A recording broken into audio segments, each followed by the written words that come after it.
Harry Reid confirms federal government covered up UFOs for years. There's more than one up there. The former Senator Mayor Leader says in a new UFO documentary, The Phenomenon. Former Senator Majority Leader Harry Reid said the US government has been hiding key details about UFOs for years. No shit, Sherlock. Why the federal government all these years has covered up, put brake pads on everything, stopped it, I think it's very, very bad for our country, Reid said in the new documentary, The Phenomenon, directed by James Fox. Are you saying there's some evidence that still hasn't seen the light of day? Asked Fox. I'm saying most of it hasn't seen the light of day, Reid replied. The film examines the history of UFO sightings in the United States and abroad, including new details about military-confirmed encounters off the coast involving US Navy pilots. It also details a 1967 report in which an object appeared over a US missile base at the same time 10 of the missiles became inoperative. It's not going to stop, until they get to the point. It's like that thing. Have you seen that? There's a report going on about The Simpsons, and it's how much they predicted that came true. Yeah. And they're saying now that one of the episodes of The Simpsons, all the leaders of the world are stood there, and they pull off their faces and to reveal aliens. And people are wondering. People are wondering if they've predicted that. Yeah. So it's Jesus Christ. I know. Well, it's 2020. I mean, I could quite easily Boris Johnson could pull his head off and just reveal like someone from the Pleiades. I mean, Dominic Cummings doesn't need to pull his head off. Have you seen him spit an image?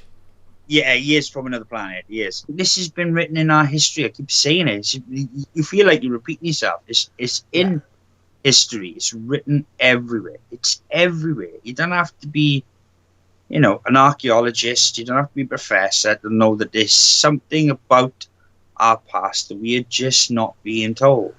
Yeah. Like the pyramids of Giza. Trying to say they're a tomb doesn't make any sense when you have such a thing as the Valley of the Kings. It was never designed to be a tomb, never, and it doesn't hold precedence in their culture, in their writings. So it's the same thing with this. These stories will just keep popping up as we go along now over the next couple of years. They'll spoon feed us more and more and more until you're in a galactic Do you think McDonald's. This is a natural thing as well, in the sense of more and more people are in this sort of situation where they're questioning things more because they're having to spend more time at home, or not being able to do the things that they normally would do. Do you think that's exacerbating the process a bit?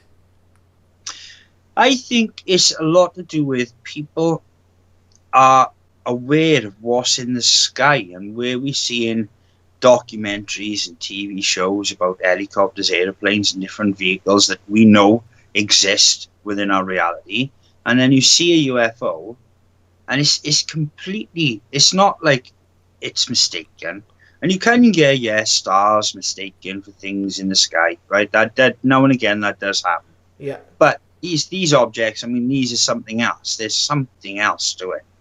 And until you witness it, you're going to be, if you've never witnessed something like that, then you're going to be very, very skeptical.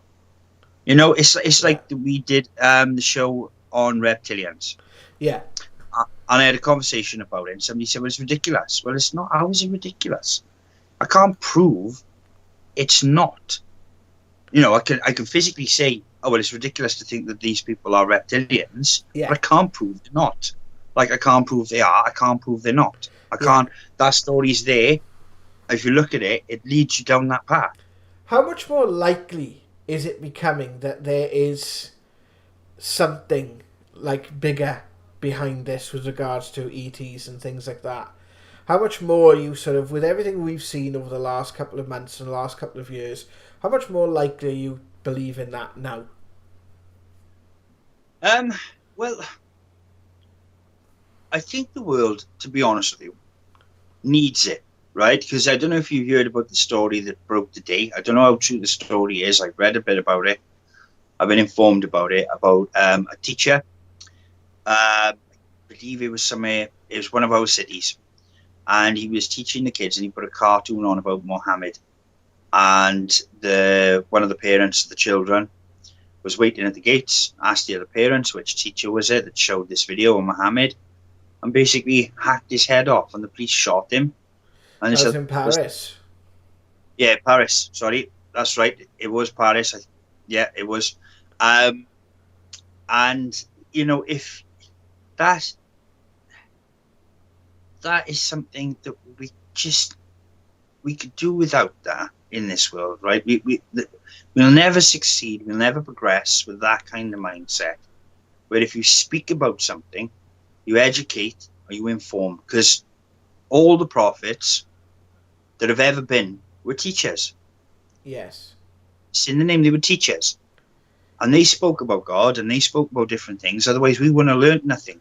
And to go around harming others for being teachers, I think goes against everything that any book really depicts. And we have the capability of understanding science, progressing in a scientific field, and having spirituality, and having the unseen world, right? Where you've got the two.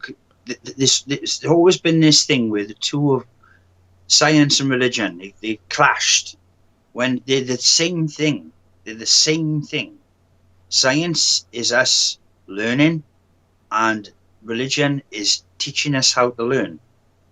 And we can, when we take science and we turn it in on itself and we use it to harm, that's not what real spirituality teaches us, right? So there's a disconnect, but there's the reason you can't find a connection between the two. Now, personally, to me, spirit have always guided me towards scientific reason and what people will call pseudoscience of the paranormal. But it's there to guide us. It's there as a little progress. Once we move forward, we can have that direct communication, and we can understand it, and we can accept it, and we can build a future based on that. We can't build a future based on ridiculousness of that sort of, where you kill a human being because they go against a book that was written by someone you don't really know, and by a being you don't understand, or it's written by man who was writing about things they didn't understand. Yeah. That goes across the board. The Bible's the worst for it. Yeah. And we have to move past it. This thing, this world, like everything. If you go down this, you'll see that this talk of the moon being in a perfect position, right? Yeah. Leads to people thinking, is the moon artificial? Yeah. But the reason we hear is because the moon is in a perfect position. So you see, there's a two-sided coin with it, and that's by design. Because if you had the answers, if it was written on the moon, God put this here, or there was a big city on there and aliens put it there, we'd already be in that mindset, but we're not, because this is all, we're at such a unique point in time. Yeah. That I've said we're children playing with fire, we're children, we're children understanding our own existence in a universe that is infinite, and we can move beyond this, or we can take the best of it, which is the true spirituality of it, which protects, unites, and unifies us. That's what you're supposed to take from it. That's what the book is trying to tell you. But you find these bits that are harmful and dangerous and negative and cruel, and they didn't come from a source of pure love and thought. There would be no need for that kind of mindset within that parameter. It doesn't exist.